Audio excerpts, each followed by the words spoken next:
A lot of us are quietly waiting for the big shift, the breakthrough, the week we finally have time, the version of ourselves who finally has it together. And why we wait? We keep promising ourselves we'll start fresh on Monday. We'll fix the sleep, the food, the stress, the scrolling, all of it at once. But here is the truth nobody sells us because it does not sound exciting enough. Healthy mind almost never gets built in big dramatic moves. It gets built in the small, unglamorous things. The walk you almost skipped, the 8 minutes of sunlight before your phone, the honest conversation with yourself before bed. Welcome to Healthy Mind, Healthy Life, the show where we talk honestly about what it actually takes to keep showing up for ourselves, our minds, and our lives. I'm your host, Yusuf, and today's conversation is one I think a lot of our listeners will quietly need. Our guest today is Lindsay Smith, who works in the field of mental wellness and recovery support. She brings a deep, practical, lived in perspective to what mental health actually looks like on a regular Tuesday. And today, we are talking about building a healthy mind through simple daily habits, the unglamorous stuff, the things that don't trend on social media but quietly hold a life together. And by the end of this episode, I hope you walk away with one or two things you can genuinely take into the rest of your week.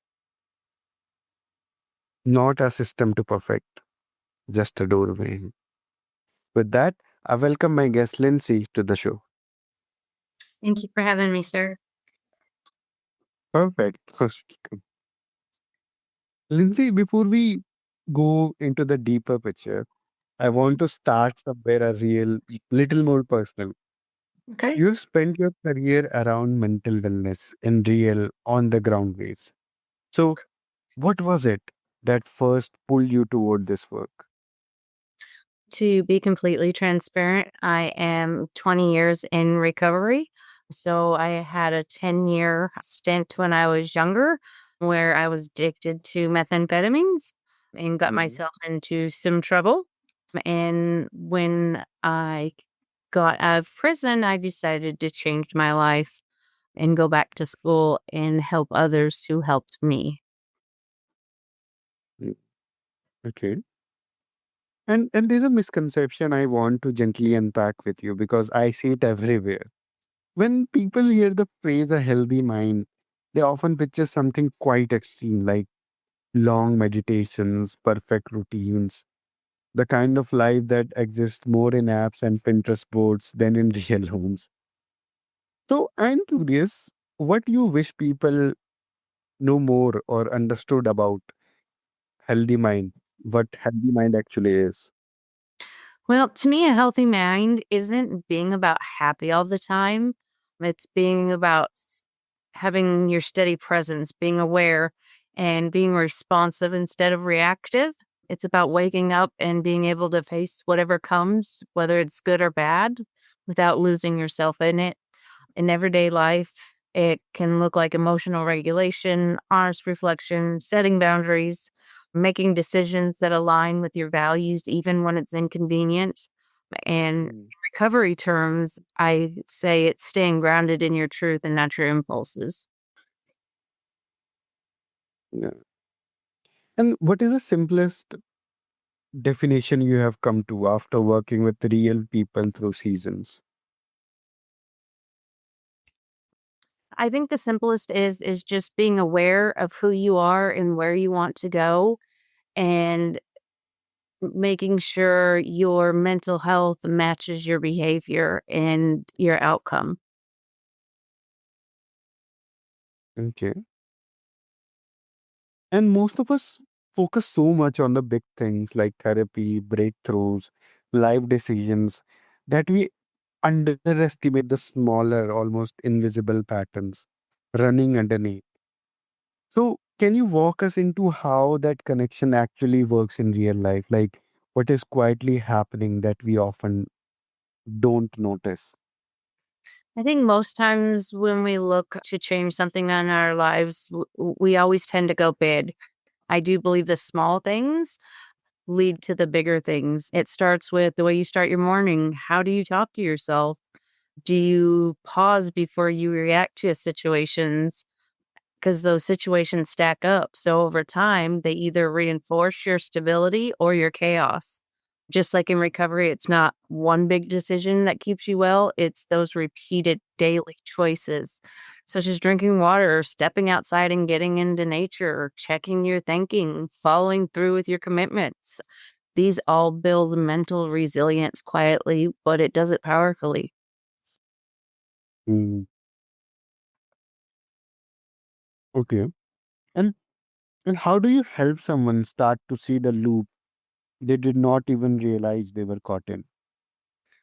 I think the biggest thing with me to get someone to see that is that they need to understand where the real change happens is when you understand that your thoughts drive your emotions and those emotions drive your behaviors. It's a continuous loop. So if your thoughts are distorted and you're thinking, "Oh, I'm failing," or "This is too much," your emotion follows that and it looks like stress, shame, guilt, and then those behaviors follow that maybe look like avoidance, frustration, or shutting down. The work is learning to interrupt that cycle. You don't have to believe Mm. every thought you have. And when you shift your thought, even just slightly, you create a space for a different emotional and behavioral outcomes.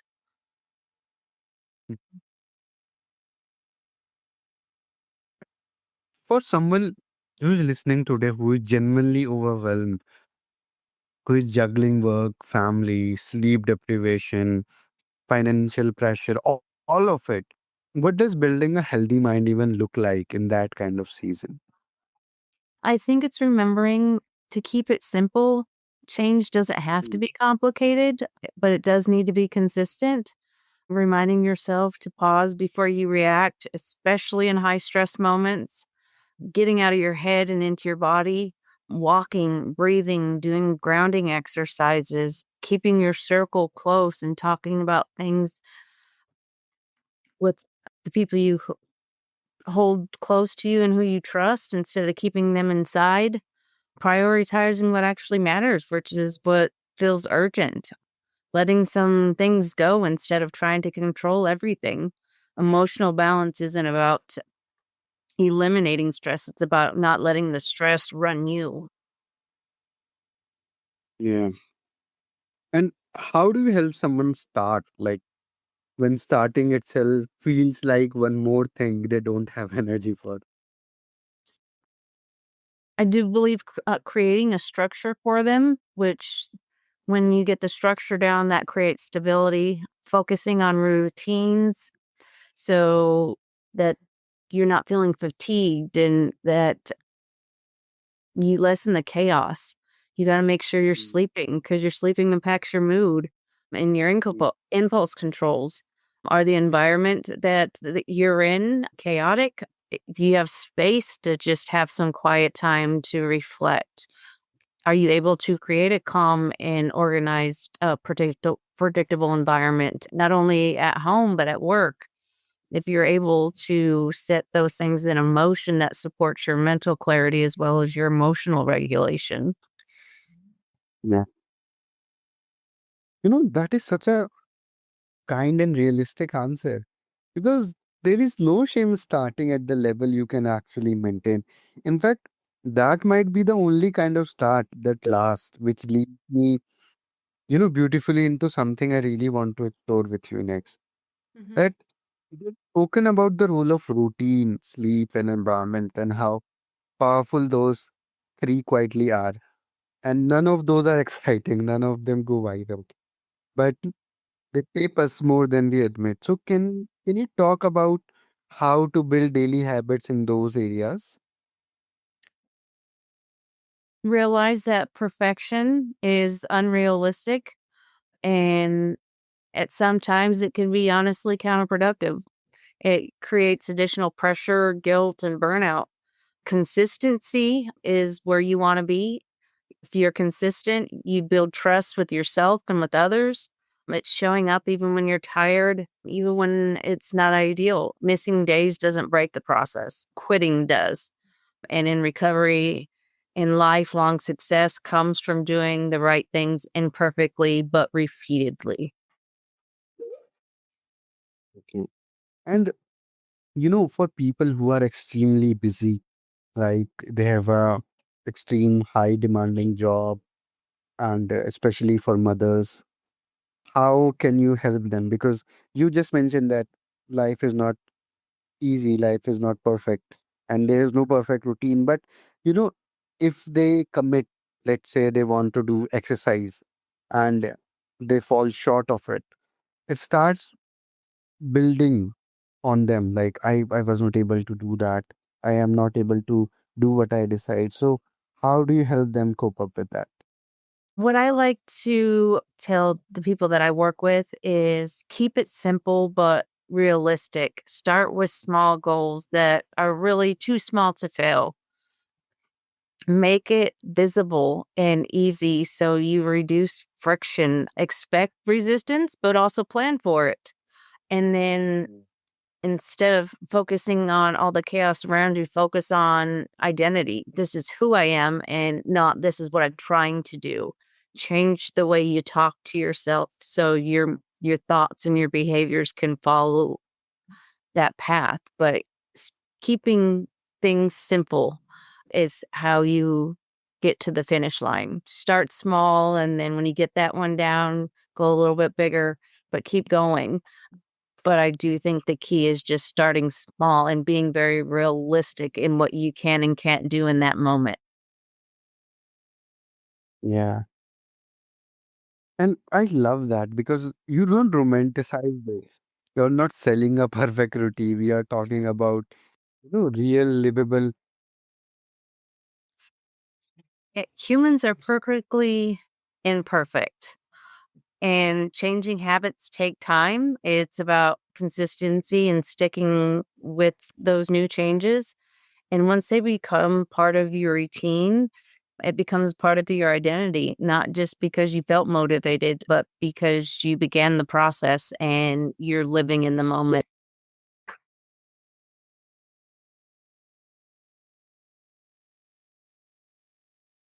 I want to ask you one thing, that what is the actual difference between people who eventually stick with healthy habits and people who keep losing them?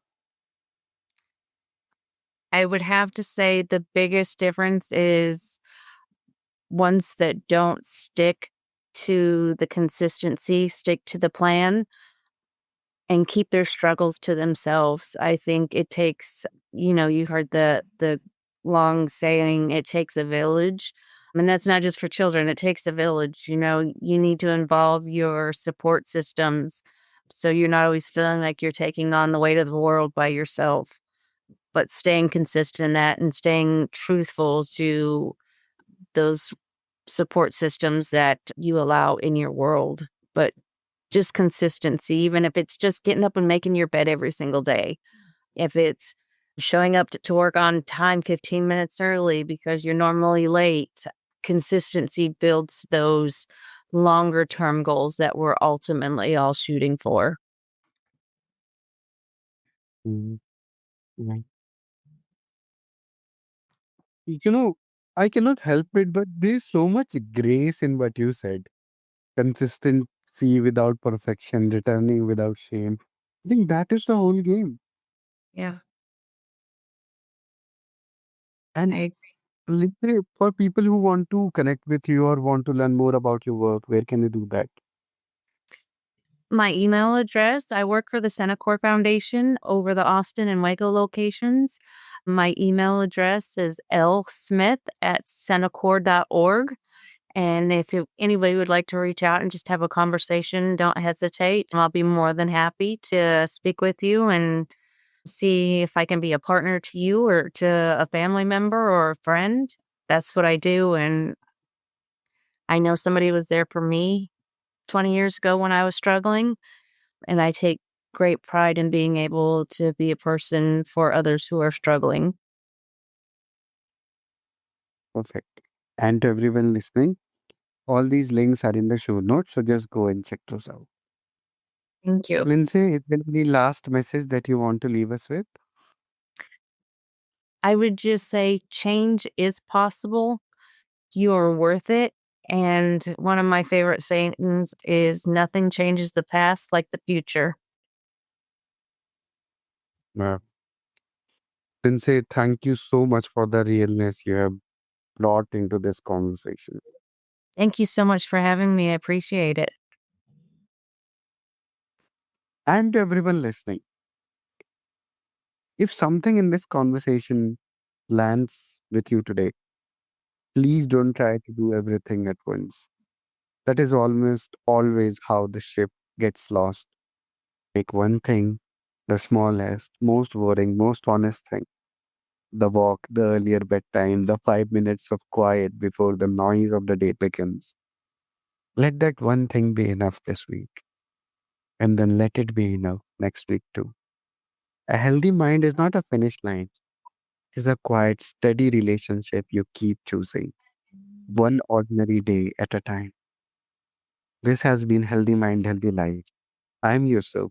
Take care of yourself this week, gently, imperfectly, consistently. We'll be here when you come back.